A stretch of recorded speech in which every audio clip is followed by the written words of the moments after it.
Keto desserts are delicious. Welcome.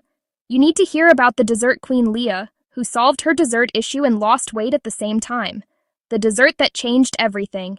If you've ever promised yourself just one little treat after dinner and then found yourself scraping the frosting off the last cupcake, Leah's story will feel a little too familiar. Leah was 47, an accountant in Toronto, and numbers were her thing. But when she saw the number on the scale, 205, and then the photo from her niece's wedding, the math didn't add up. Who was that woman with the puffy face and the tight smile? It wasn't the Leah she wanted to be. That was her turning point. The moment when she realized sugar had quietly taken control of her life. Leah's sweet trap. Leah used to joke that she didn't have a sweet tooth. She had a full set of sweet teeth. Every night after dinner came a ritual, the dessert, maybe a brownie, maybe just a cookie. It wasn't about hunger, it was about comfort. Sugar had become her friend, her reward, and sometimes her stress relief after long work days filled with spreadsheets and deadlines. But here's the thing about sugar. It's sneaky. It doesn't just give you calories, it gives you cravings. Research from Dr. Robert Lustig, author of Fat Chance, explains how sugar hijacks the brain's reward system, much like addictive substances. Every sweet bite triggers dopamine, the feel-good hormone, and before you know it, your body starts demanding more. Leah wasn't weak. The truth is, we are wired that way. The photo that broke the spell. That wedding photo hit harder than any diet book ever could. She didn't just look heavier, she looked tired. Her skin was dull, her dress tight, and her confidence gone. The next morning, Leah stood in front of her mirror, holding a cupcake like a guilty secret. She didn't throw it out, though. Instead, she whispered, "There has to be another way." And that's when she found keto. Discovering keto and keeping dessert. Most people think keto is just bacon and butter, no fun, no flavor. But Leah discovered another side of it, the creative kitchen side. Keto wasn't about giving up dessert, it was about transforming it. She learned to make cheesecake without sugar, brownies without flour, and even whipped cream that didn't send her blood sugar skyrocketing. At first, it sounded impossible. How could dessert help someone lose weight? But keto isn't about deprivation. It's about changing the body's fuel source. When carbs drop low enough, the body enters what is called ketosis. That is a metabolic state where your body burns fat instead of glucose for energy. According to Dr. Stephen Phinney and Dr. Jeff Volek, co-authors of The Art and Science of Low Carbohydrate Living, ketosis shifts the body's chemistry from sugar burning to fat burning. Leah read their books like a novel, highlighting every line that explained her sugar crashes and carb cravings. The science of why keto works. Leah loved understanding why something worked, her accountant's brain, remember? She learned that carbohydrates aren't essential for energy. Fat can take their place. When you eat fewer than about 50 grams of carbs per day, the liver begins to produce ketones from fat stores. Those ketones power the brain and muscles more steadily than sugar ever could.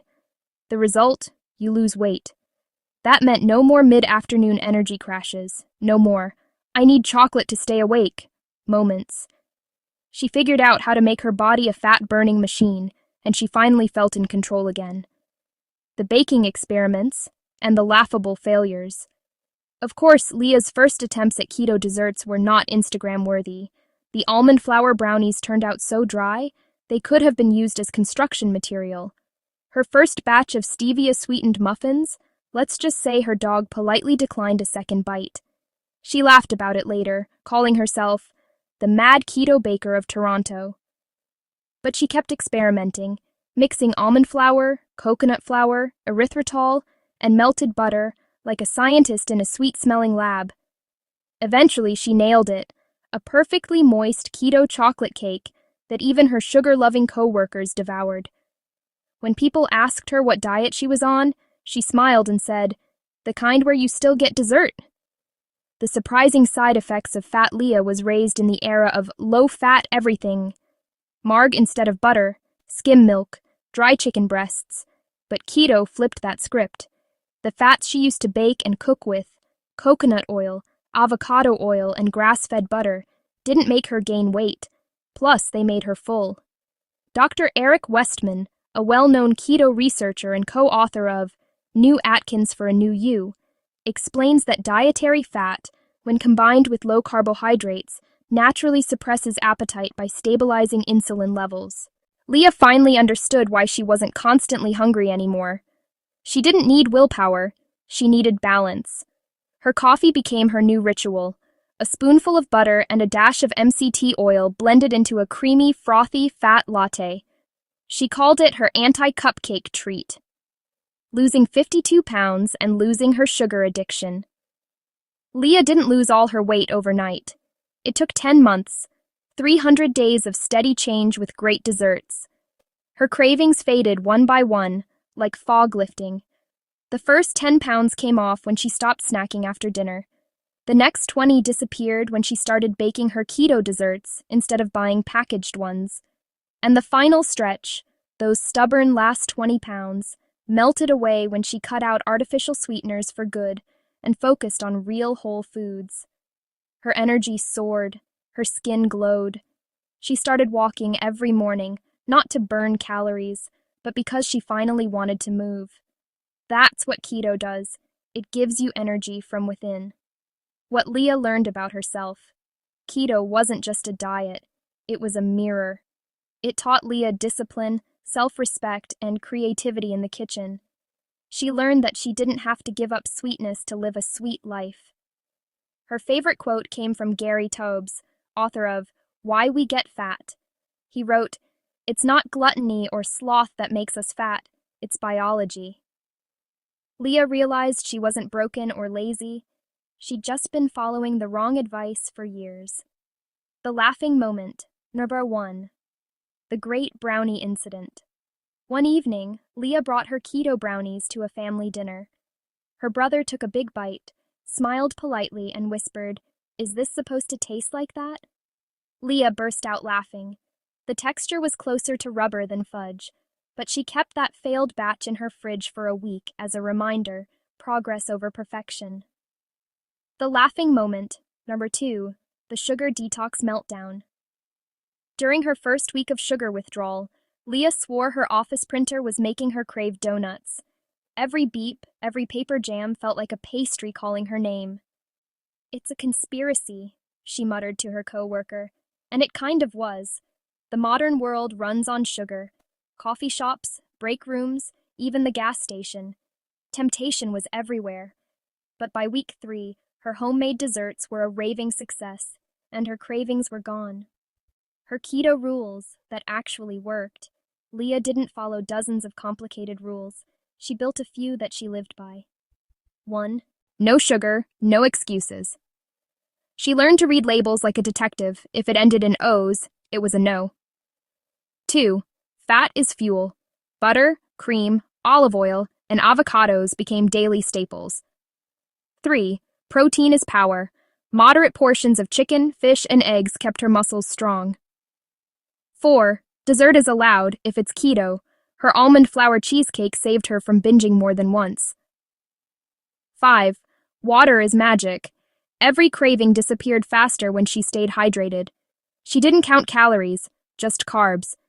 Keeping her daily intake below 30 grams kept her body in ketosis, and she could feel when it was working, steady energy, clear mind, and no afternoon slump. The science behind keto cravings. Disappearing. Leah's biggest shock was how fast her sugar cravings vanished. Research in the American Journal of Clinical Nutrition shows that reducing carbohydrates lowers ghrelin, which is your hunger hormone, and lowering sugar stabilizes leptin, which signals fullness. Get this, eat delicious, fabulous desserts and feel full and happy. Once she dropped carbs to low, Leah's hormones balanced. Leah didn't need sugar anymore. Her body stopped asking for it. As she explained to friends, "I didn't quit sugar. It quit me." The social side, surviving parties and restaurants. At first, keto felt lonely. Family dinners meant skipping pasta. Work events meant saying no to cake. But then she found her rhythm and her recipes. Leah brought her own desserts to parties, made charcuterie boards with cheese and nuts, and became known as the dessert queen who lost 50 pounds. She even started sharing her recipes with coworkers. Soon, her accountant's office smelled more like a bakery than a cubicle farm. The health wins that Leah got went beyond the scale. The scale told one story, 52 pounds gone, but her lab results told another. Her triglycerides dropped, HDL, good cholesterol, went up, and her fasting insulin improved dramatically. Studies from Dr. Jeff Volek's research group have shown that low-carb diets can reduce markers of inflammation and improve cardiovascular health, especially in women with insulin resistance. Leah wasn't just thinner, she was healthier in every measurable way. Leah's kitchen became her happy place. She made keto tiramisu with almond flour ladyfingers, creamy lemon mousse, and chocolate truffles that fit perfectly into her plan. Dessert wasn't the enemy, processed sugar was. She even joked about starting her own bakery called Less Sugar, More Sass. She still might. Mindset shift. From dieting to living in the past, Leah had tried every diet you could name: low-fat, calorie counting, grapefruit cleanses, even juice fasts. All of them ended the same way: frustration and a sugar binge. Keto wasn't a quick fix, it was a mindset shift. She learned to focus on what she could eat, not what she couldn't. That tiny change made the whole journey enjoyable. When she wanted something sweet, she baked it keto style. When she wanted comfort food, she made cauliflower mac and cheese or buttery mashed turnips. It wasn't about perfection, it was about progress, one dessert at a time. How keto changed more than her body. The deeper Leah went into keto, the more she noticed changes beyond the mirror. Her mood lifted, her focus sharpened, even her sleep improved. Fat is essential for hormone balance, and once she gave her body enough of it, everything worked better. She no longer thought of food as guilt or reward, just fuel. Beautiful, delicious, creamy, chocolate-filled fuel. Advice for anyone starting keto. Leah loves to share what worked for her, especially with other women who thought they could never give up sugar. Here are her top tips. Start with breakfast. Cut sugar from your morning first. Replace cereal with eggs or Greek yogurt. Plan your treats. Don't wait until cravings hit. Bake ahead and freeze keto desserts. Drink water constantly. Sometimes hunger is just dehydration. Don't fear fat. Fat keeps you full and sane. Be patient. Weight loss isn't linear. Some weeks the scale won't move, but your body is still changing. The emotional transformation. When Leah hit her goal weight, 153 pounds, she didn't celebrate with cake. She bought a new dress and took herself to dinner with friends. As she walked through the restaurant doors, she realized something. She didn't need dessert to feel joy anymore. She was the dessert, radiant, confident, and finally at peace with her reflection. The takeaway. Keto can be sweet. Leah's story proves that keto isn't about restriction, it's about transformation. It's about reclaiming control, rediscovering flavor, and realizing that health and happiness can live on the same plate. As nutrition researcher, Nina Teichholz wrote in, "The big fat surprise. The fear of fat has done more harm than fat itself." Leah would nod to that, probably while serving you a slice of her sugar-free cheesecake. So, the next time someone says you can't lose weight while eating dessert, tell them about Leah. She's living proof that you can have your cake and eat it keto too. If you've struggled with sugar cravings or feel trapped in an endless diet cycle, remember Leah's story. She didn't become perfect, she became persistent, and in the end, that's what changed everything. And she learned to bake enough desserts and treats to keep her happy. Ask your questions in the comments below and subscribe for more keto information to make you slim. Start small, cut the sugar, keep the sweetness, the real kind in your life. Because keto isn't punishment, it's freedom on a plate.